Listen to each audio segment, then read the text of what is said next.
One night in a small American town, a girl threw a party and invited all her friends from school. There were a lot of boys and girls, and at the end of the party, already in the dead of night, they began to tell each other scary stories. One guy said that he had heard an urban legend about an old cemetery that was located near the girl's house. According to legend, an old woman was buried in the middle of the cemetery, about whom there were rumors that she was a witch. They said that if you stand on her grave at midnight, she will drag you away with her. I never went near the cemetery after dark, another boy said. It's just a stupid superstition. I can't believe you took this seriously, the girl who threw the party laughed.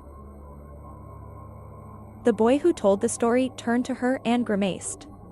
It's easy to be brave, sitting safely at home, and it's quite another thing when you find yourself in a cemetery. Nothing would have changed, the girl immediately said. Well, then prove it, said the boy. We'll all go to the cemetery and wait outside, and you'll go into the cemetery and stand on the witch's grave. The grave does not frighten me, the girl said. I'll do it right now. The guy took a knife from the kitchen table and handed it to her. Stick this knife in the grave, he said. Then we'll know for sure that you were there. The teenagers went to the cemetery, and when they reached the iron gates of the cemetery, they stood in a semicircle. Radiance stared at the girl. She tried to pretend that she wasn't scared, and she hoped that they wouldn't see her trembling with fear. With the knife tightly clenched in her hand, the girl walked through the old iron gate and entered the dark cemetery. In the moonlight, tombstones and trees cast strange and disturbing shadows. Eventually she found the old woman's grave. There's nothing to be afraid of, the girl repeated to herself. It's just a silly story. Crouching down in front of the tombstone, she whispered, I'm not afraid of you. Then she raised the knife higher, stuck it into the ground out of force. Here you go, old witch, she giggled. The girl was about to turn around and walk back when she felt that someone was holding her from behind. She couldn't move. Something was holding the hem of her skirt and pulling her back. Terror filled her. Help me. She screamed. She's holding me. She's holding me. When she didn't come back, her friends became worried. After a while, they went to the cemetery to look for her. They found her lying on the witch's grave. A cry of horror froze on her face.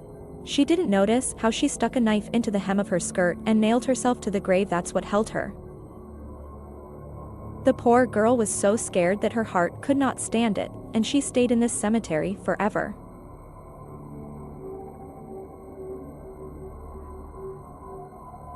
Since my birth, I have lived with my grandmother in an apartment with my parents. The apartment was old and dilapidated, but also very mysterious. I was about 7 years old then. Everything was as usual. I was sitting on the couch. I was very bored. I took out my toys and sat down to play on the floor, but something under the carpet made it very difficult to sit. I was curious about what was there.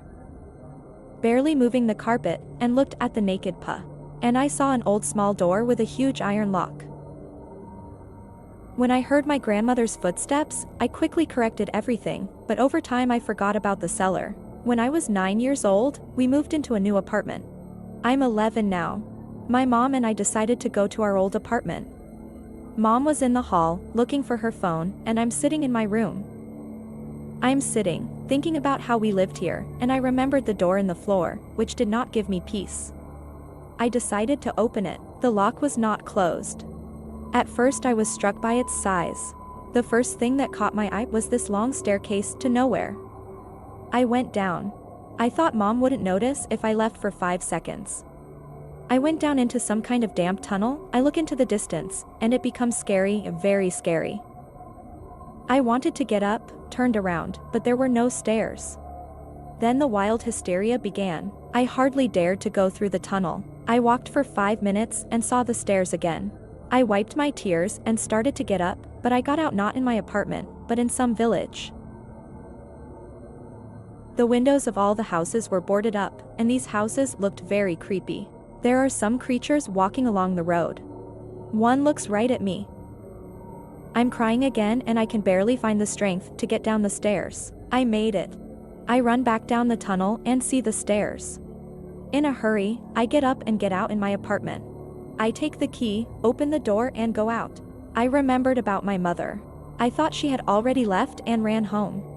I ring the doorbell. Mom opens the door and looks at me. She cries and starts hugging me. I ask, what happened?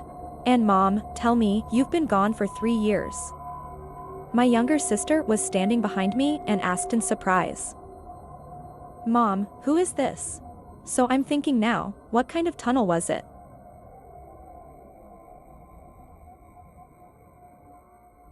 On a cold February night, I was freezing at the bus stop, on the highway, waiting for the last minibus going to my neighborhood. The minibus was supposed to appear in about 5 minutes. I raise my hand and go into the salon, taking out a change from my pocket for travel. The minibus was empty, as always at this time. Only a guy was sitting in the back, and a woman was dozing in the middle of the cabin with headphones on. Following her example, I took out my headphones and dozed off. It's a 40-minute drive to my neighborhood, and then it's a 20-minute walk. Suddenly I woke up from a small jolt, looked around and was naturally stunned. All the seats except one at the end were occupied, and there was some granny standing next to me. A lot of thoughts got mixed up in my head at once. Where did so many passengers come from at such a late hour? Nevertheless, instead of my grandmother, I decided to give in and move myself, because the elders need help. Just started to get up, the old lady immediately pushes me, and I fall back. She said with a note of malice in her voice, "Sit down, you have a long way to go, and I'll be leaving soon." I was brought up well, so I made a couple more attempts to give way. The reaction is the same. As a result, I got tired of sitting myself. I got up very abruptly. Grandma clung to me tightly, trying to sit me down, but I sat her down in a chair myself and moved away, decided to stand. The passengers began to look at me with an angry and caustic look. The strange thing is, the minibus was going figs knows where, although in theory, I should have been home by now. There were no stops, no landmarks, just a forest and a field on the sides of the road. Then I began to realize that something was wrong. There are a lot of passengers at such a late hour, and a clear road, a strange granny. At the moment of these thoughts, all the passengers got up and headed for the exit, and maybe to me.